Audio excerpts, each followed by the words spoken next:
Hello and welcome to episode 2 of PaintShop Pro Basics. We're going to cover the third option that I had mentioned in episode 1.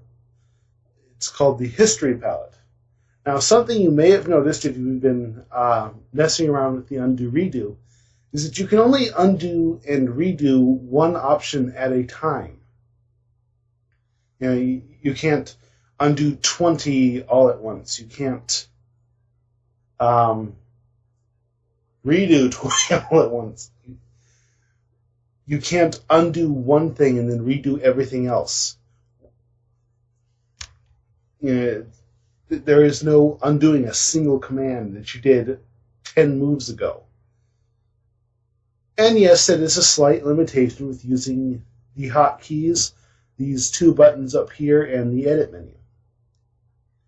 Luckily, PaintShop Pro has this covered. It is ready to go. And it's called the History Palette. Now, the History Palette can be accessed through your palettes up here. You just go down to History. Hello and welcome to episode 2 of PaintShop Pro Basics.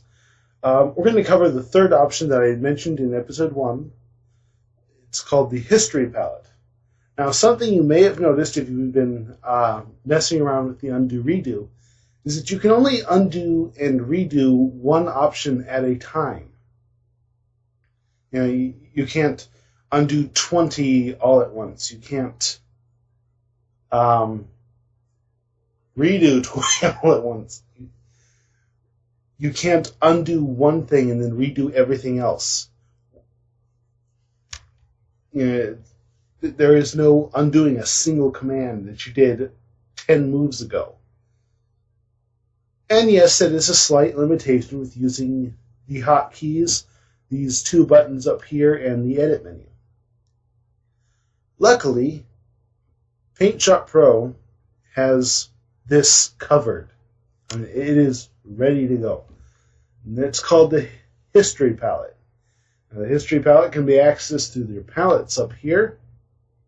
You just go down to History, or you go over to the View menu, go down to Palettes, and select History from here. Now you'll notice they also have the F3 key, which is what we'll be using. Watch over at the side here.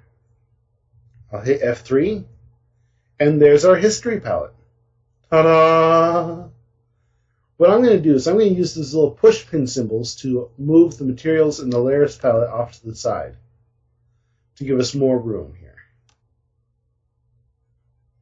All we're left with is the History Palette, and you can see the list. It's a very small list. I haven't done much to this image here. What this image is, by the way, in case anybody's curious, it's not a real mummy, obviously. It's a recreation of King Tut in his sarcophagus. I went to a big exhibit thing, and I took this with my camera. Now, you'll notice I pretty much ruined it trying to give it the old-fashioned look. So, if I knew exactly where I destroyed things, I could just select this and undo everything up to this point. How do you do that? Well, it's very simple. There are two methods. The first method is to do the undo to here, which moves from the first available undo, which is right here at the top of the list, all the way down to the one that you have selected. If I do that, it undoes everything. At least I think it undid everything.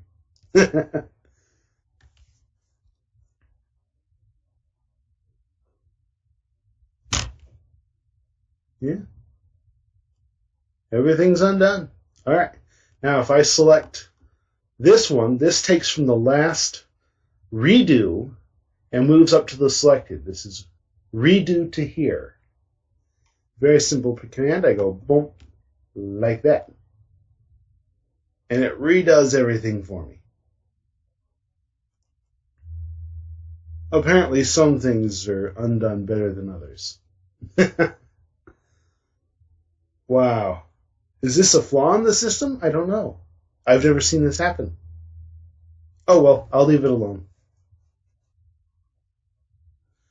The second way to undo a whole bunch of commands is to just click the eyeball of where you want to move down to. So if I want to undo everything up to clarify, I just select the clarify and it undid everything. If I want to redo, yes, I'll change it back to this to basic, thank you. If I want to redo everything up to a certain point, I click the eye up to where I want to go.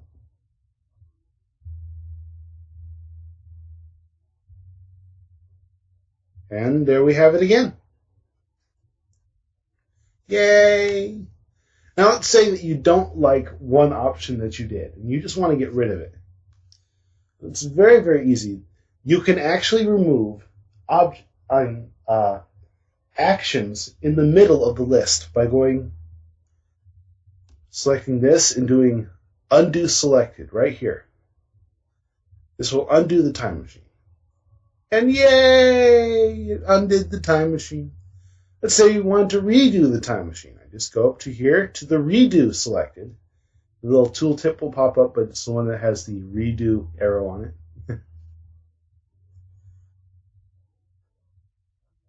And it redid it. It's amazing. Now, technically speaking, you can also use the eyeballs to do the same thing. Hold down the control to undo a selected.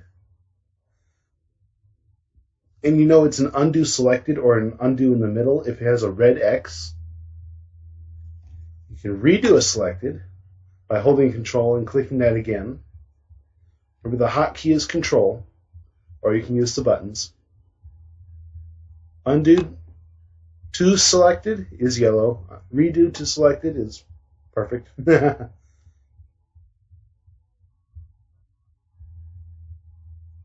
Undo selected is simply control. Okay? Very simple, very easy. That's the basics. Now, there are a number of extra commands. This is run quick script and save quick script. I'll get into these when we get into scripting specifically, so we won't deal with those. This will hide any and all red X's or options that have used the red X. Then you have this little continuation button, which has empty command history, which completely erases your undo redo information, and then show non-undoable commands will show you all the commands that you have no control over anymore. And that's it. That is the history palette. It's a very powerful tool, especially if you know what you're doing. I never know what I'm doing, so I don't use this. But, the more you learn, the more you can. So, lots of fun available for you there. I think I'll end it here.